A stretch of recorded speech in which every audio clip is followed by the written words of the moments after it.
हमारे वर्षों इतिहास की किताब के वही पन्ने खोलने जा रहा हूं जिसमें स्वर्णिम अक्षरों में दर्ज है कहानी मालवा की लोक माता देवी अहिल्याबाई होलकर की।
ये कहानी है नारी शक्ति के एक ऐसे रूप की जो बेटी है, पत्नी है, बहू है, माँ है, शासक है, सेवक है और है प्रेरणा स्रोत लाखों महिलाओं की।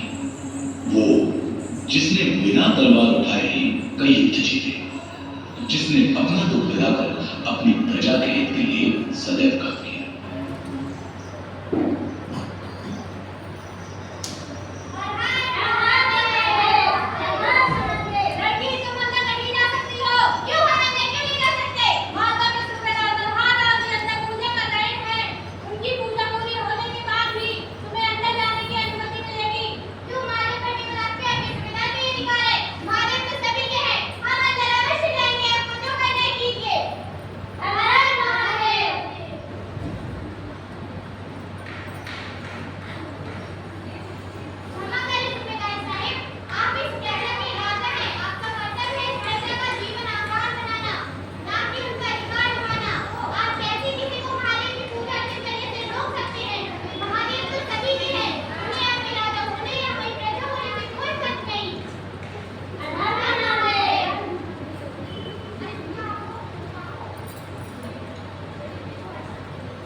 मालेगांव और अहिल्या का विवाह पूरे मालवा में त्योहार सा बना है। महीनों उत्सव चलता है और इंदौर के राजमहल में प्रवेश हुआ होलकर साम्राज्य की पुत्र वधू अहिल्या, जो कुछ ही माह में राज परिवार से लेकर प्रजा हर किसी की प्रिय हो गई। हर किसी को अपने परिवार सा प्रेम देने वाली अहिल्या पग पग पर खांडे राव को प्रेरित करते, राजकाज और शस्त्र विद्या में अधिक रुचि लेने लगी।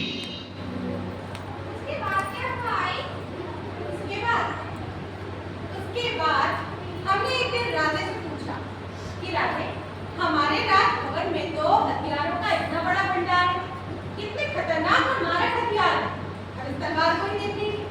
तो राजे ने कहा, वो तो है आइडिया। फिर हमने राजे से कहा, आपको पता है राजे, हमें तलवार चलाने का बचपन से ही शौक है, राजे हमें सिखाएंगे ना? क्या हुआ राजे, आप शांत क्यों हैं? राजे ने आपसे क्या कहा? क्या उन्होंने आपको सिखाया? नहीं मन, उन्होंने मुझे तलवार चलाना तो नहीं सिखाया।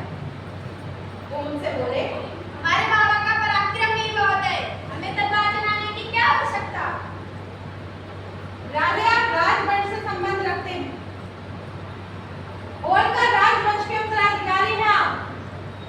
यदि आप तलवार नहीं चलाएंगे तो कौन चलाएगा? सोचिए राजे, राज्य की छोड़िए, आप हमारी रक्षा कैसे करेंगे? आओ अहिल्या, युद्ध का अभ्यास करें।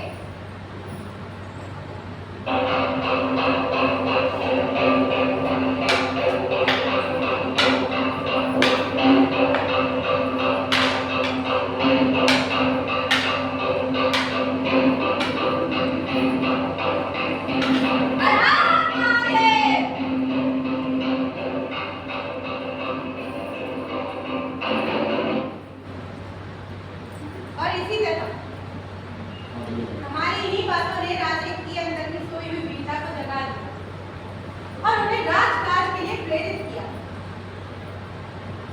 उसके बाद राजे ने सिर्फ तलवार चलाना ही नहीं, और भी ना जाने कितने हथियार चलाना सीखे, हमें सिखाए भी।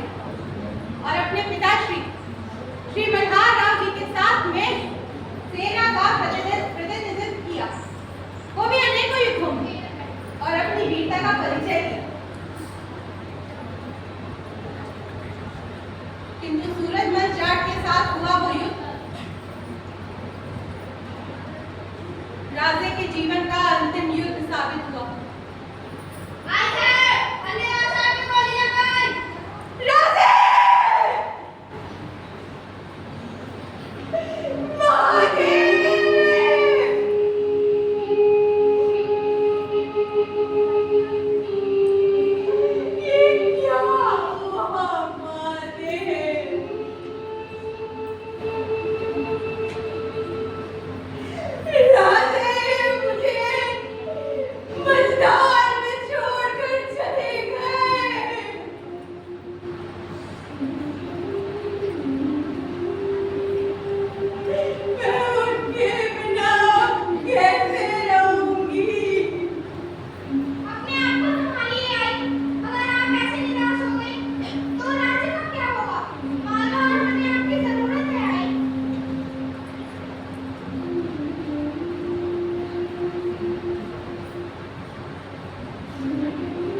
कुंभेर के उस युद्ध ने मेरे जीवन की दशा और दिशा दोनों बदल कर रख दी।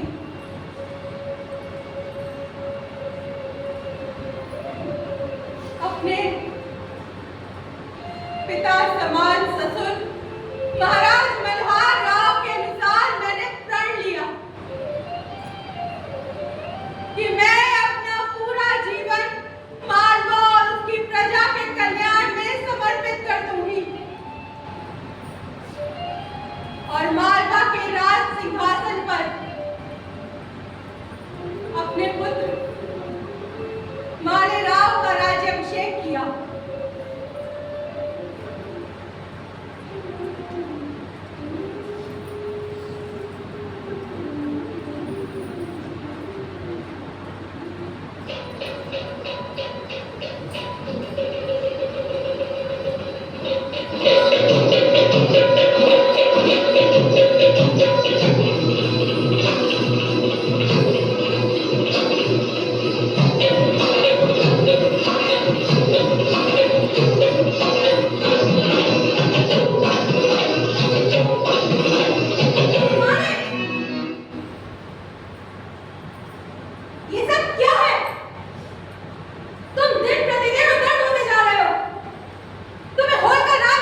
अपने दिवंगत श्वशुर के वचन और गीता पाठ को साक्षी मानकर स्वयं को मालवा की महारानी घोषित करती हूँ।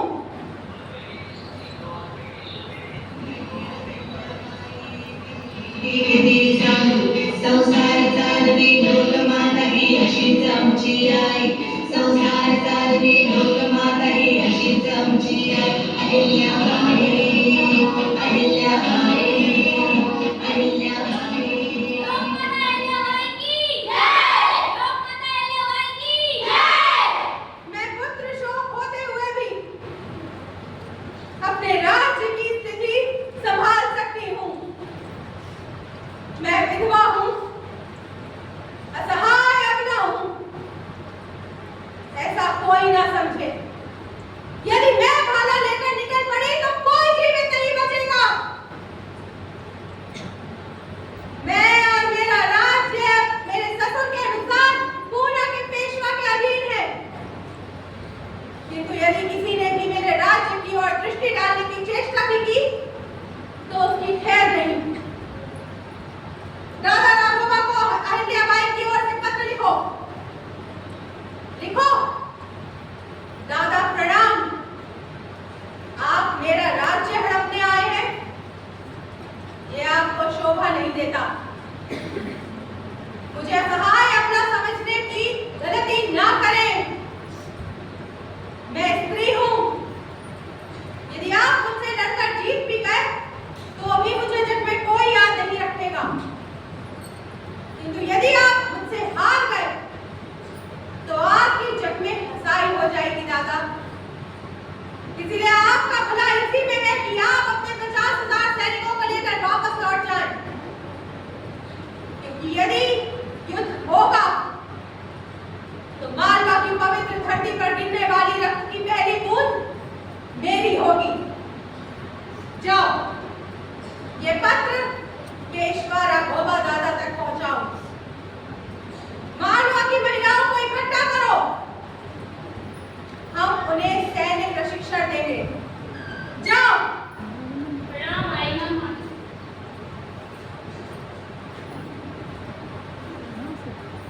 हम महिलाएं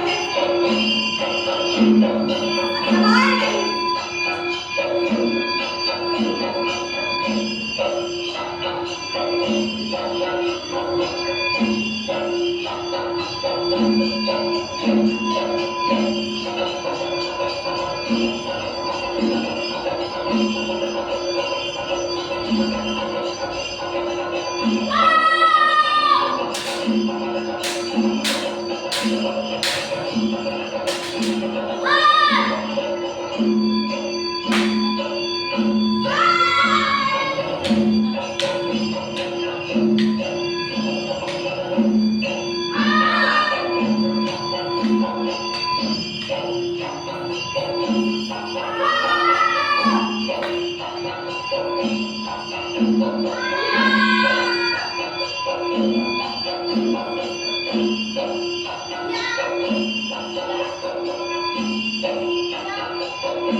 मालवा की हर एक महिला सैनिक है। मैं घोषणा करती हूँ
झांसी के महाराज गंगाधर राव जी की मृत्यु के बाद झांसी में भी कुछ कुलद्रोहियों ने अंग्रेजों का साथ देना शुरू कर दिया।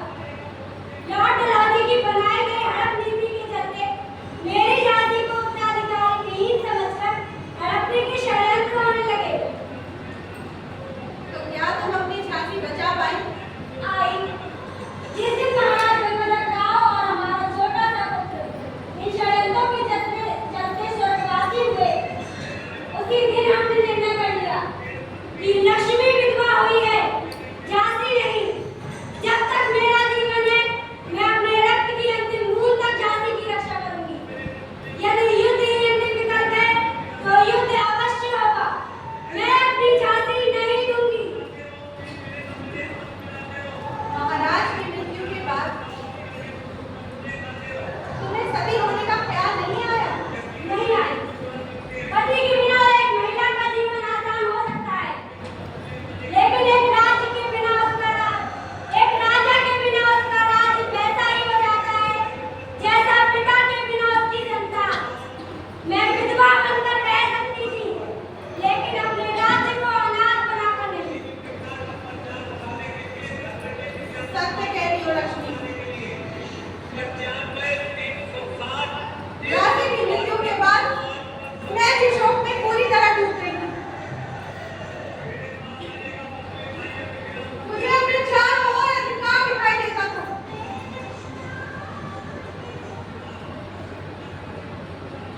मुझे अपना जीवन भी निरर्थक लगता था।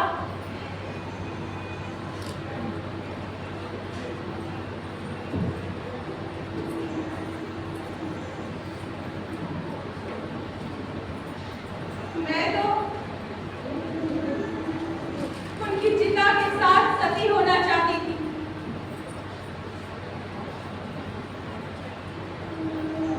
किंतु तब मेरे पिता समान ससुर श्री मल्हार राव जी ने मुझे मेरा कर्तव्य याद दिलाया।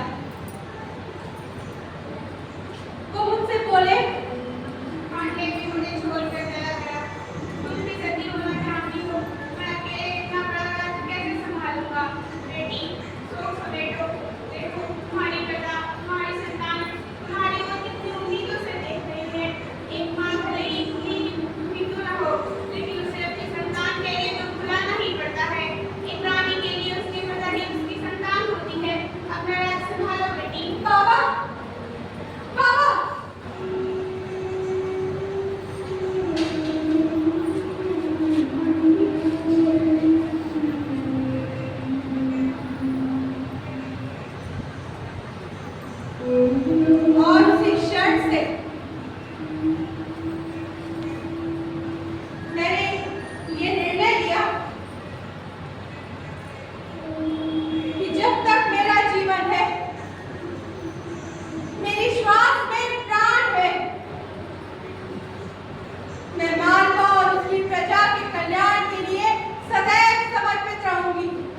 निवासी हो। भला कौन सा नागरिक अपने ही राज्य और उसके नागरिकों को हानि पहुंचाता है? वीरराज तुम मालवा की बाढ़ हो, किंतु यदि बाढ़ ही अपना खेत खाने लग जाए तो उस खेत की रक्षा कौन कर सकता है? बताओ क्यों कर रहे हो ऐसा? भाई साहब, हम वीर हैं, हम लोग जंगल में रहते हैं, सभी लोग हमें बहुत हीन दृष्टि से देखते हैं।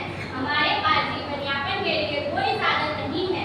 यह व्यापारी और यात्री लोग यात्रा व व्यापार करने के लिए हमारे जंगल के रास्तों का प्रयोग करते हैं, जिन्हें हम बनाते हैं। हमारे जंगल से औषधि आदि ले जाकर उनसे मुनाफा कमाते हैं और उसके बदले हमें कुछ नहीं देते। आप भी बताइए राजमाता, हम अपना जीवन यापन कैसे करें?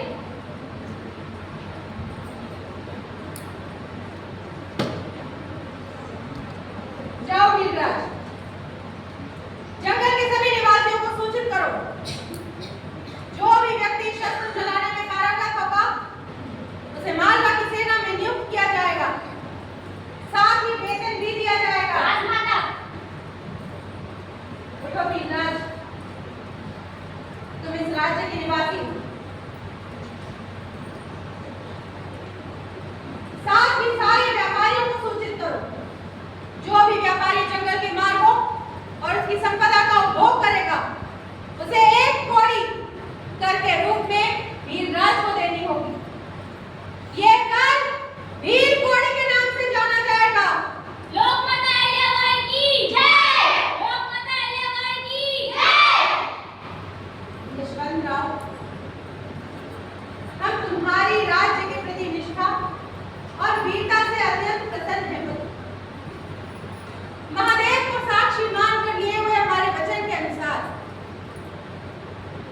हम तुम्हारा विवाह अपनी पुत्री मुक्ता से करवाएंगे।